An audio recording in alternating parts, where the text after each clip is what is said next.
అందరికీ నమస్కారం అండి. అందరూ ఎలా ఉన్నారు? బాగున్నారా? ఈరోజు మామిడికాయ మటన్ కర్రీ ఎలా తయారు చేసుకోవాలో చూద్దామండి.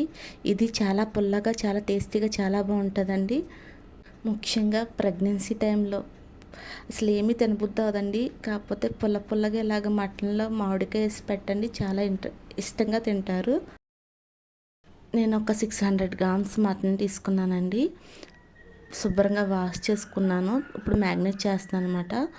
ఒక 2 స్పూన్ల అల్లం వెల్లుల్లి పేస్ట్, ఒక స్పూన్ పసుపు, అలాగే 2 స్పూన్లు కారం, అలాగే 1.5 స్పూన్ రాళ్ళుప్పు తీసుకున్నాను. ఇక్కడ ఈ ప్లేస్లో ఒక స్పూన్ సాల్ట్ కూడా తీసుకోవచ్చు. వేసుకుని బాగా కలుపుకోవాలండి. ఒక 10-15 నిమిషాలు పక్కన పెట్టుకోవాలి. ఈలోపు మనం ఉల్లిపాయలు కట్ చేసుకోవాలి. నేను ఇక్కడ 4 మీడియం సైజు ఉల్లిపాయలు, ఒక 4 పచ్చిమిరపకాయలు కట్ చేసుకుని పెట్టుకున్నాను.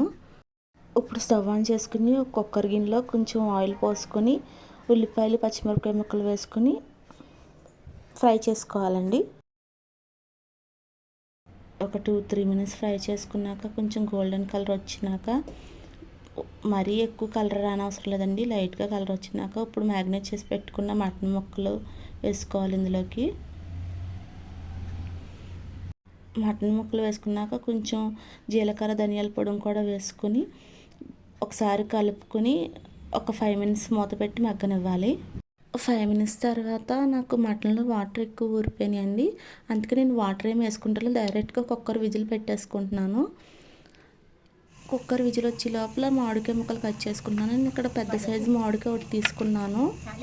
ఇక్కడ మామిడికాయ పులుపు తక్కువ అనిపించింది, అందుకే పెద్ద సైజు తీసుకున్నాను. మీరు మామిడికాయ పులుపు బట్టి తీసుకోవచ్చు. ఒక 4 విజిల్స్ తర్వాత నాకు మటన్ పూర్తిగా ఉడికిపోయిందండి. ఇప్పుడు కట్ చేసి పెట్టుకున్న మామిడికాయ ముక్కలు యాడ్ చేసుకోవాలి ఈ మటన్ కర్రీలో.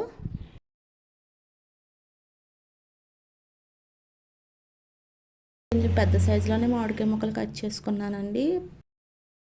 మీరు కావాలంటే చిన్న చిన్న ముక్కలుగా కూడా కట్ చేసుకోవచ్చు. ఇప్పుడు మూత పెట్టి మామిడికాయ ముక్క ఉడికేంత వరకు, అంటే ఒక 10 మినిట్స్ ఉడకనిస్తే సరిపోద్ది. 10 మినిట్స్ తర్వాత నాకు కర్రీ రెడీ అయిపోయింది. స్టేజ్లో స్టవ్ ఆఫ్ చేసుకుని మామిడికాయ ముక్కలు మ్యాష్ కూడా చేసుకోవచ్చు, లేకపోతే ముక్క కింద అన్న ఉంచేసుకోవచ్చు అండి. మామిడికాయ మటన్ కర్రీ చాలా టేస్టీగా పుల్ల పుల్లగా ఉండే మామిడికాయ మటన్ కర్రీ రెడీ అయిపోయిందండి. మీకు కనుక ఈ వీడియో నచ్చితే ప్లీజ్ సబ్స్క్రైబ్ చేసుకోండి. Thank you.